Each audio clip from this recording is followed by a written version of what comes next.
શ્રી ગણેશાય નમઃ. જય શ્રી કૃષ્ણ. આજે આપણે જાણીશું સોમવતી અમાવસ્યાની પૌરાણિક અને પ્રચલિત કથા.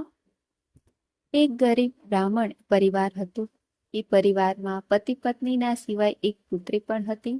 એ પુત્રી ધીમે ધીમે મોટી થવા લાગી. એ પુત્રીમાં સમય અને વધતી ઉંમર સાથે બધા સ્ત્રીઓના ગુણોના વિકાસ થઈ રહ્યો હતો.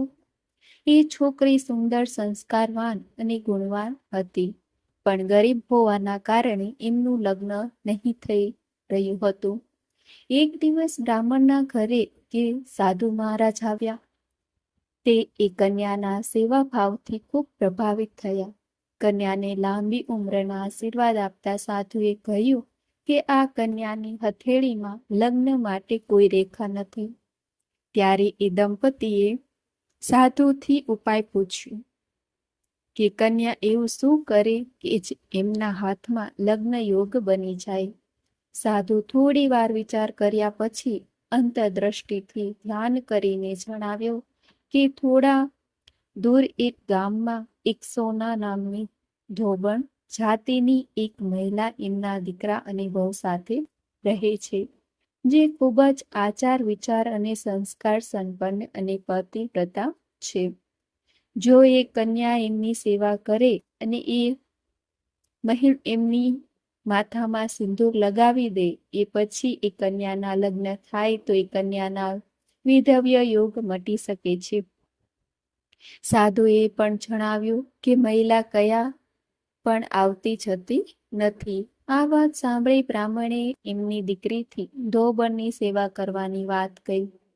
બીજા દિવસે કન્યા સવારે ઉઠીને સોના ધોબણના ઘરે જઈને સાફ સફાઈ અને બીજા બધા કામ કરીને ઘરે આવી જતી. એક દિવસ સોના ધોબણ એમની વહુથી પૂછે કે તમે તો સવારે ઉઠીને બધા કામ કરી લો છો અને ખબર પણ નથી લાગતી. વહુએ કહ્યું, મેં વિચાર્યું કે તમે સવારે જલ્દી ઉઠીને બધા કામ પોતે કરી લો છો અને હું મોડે ઉઠું છું. આ પર બંને સાસુ વહુ નજર રાખવા લાગ્યા કે કોણ છે જે સવારે જલ્દી આવીને બધા કામ કરીને ચાલ્યું જાય છે. ઘણા દિવસો પછી ધોબણે જોયું કે એક કન્યા અંધેરામાં ઘરે આવે છે અને બધા કામ કર્યા પછી ચાલી જાય છે.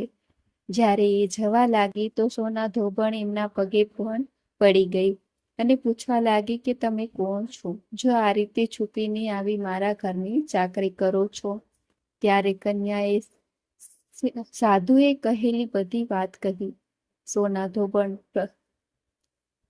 પરિવ્રતા હતી, એમાં તેજ હતું. સોના ધોબણ પતિ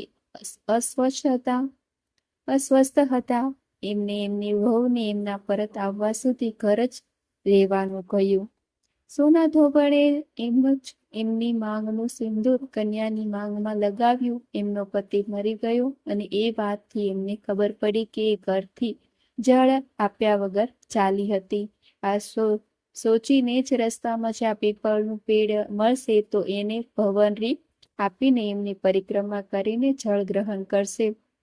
એ દિવસે સોમવતી અમાવસ્યા હતી. બ્રાહ્મણના ઘરે પકવાનની જગ્યાએ એને ઈંટના ટુકડાથી 108 વાર પરિક્રમા આપી. 108 વાર પીપળાના ઝાડની પરિક્રમાની અને એને જળ ગ્રહણ કર્યા.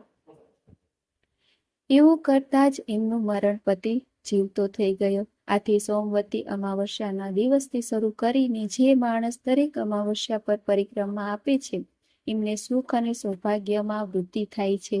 પીપળના ઝાડમાં બધા દેવી દેવતાઓનો વાસ હોય છે. આથી જે માણસ દરેક અમાવસ્યાને ન કરી શકે, દર સોમવારે પડતી અમાવસ્યાના દિવસે 108 વાર વસ્તુઓથી પરિક્રમા આપી સોના ધોબણ અને ગૌરી ગણેશના પૂજન કરે છે, એને અખંડ સૌભાગ્ય મળે છે. એ પ્રચલિત પરંપરા છે કે પહેલી સોમવતી અમાવસ્યાના દિવસે ધાન, પાન, હળદર, સિંદૂર અને સોપારીની પરિક્રમા અપાય છે.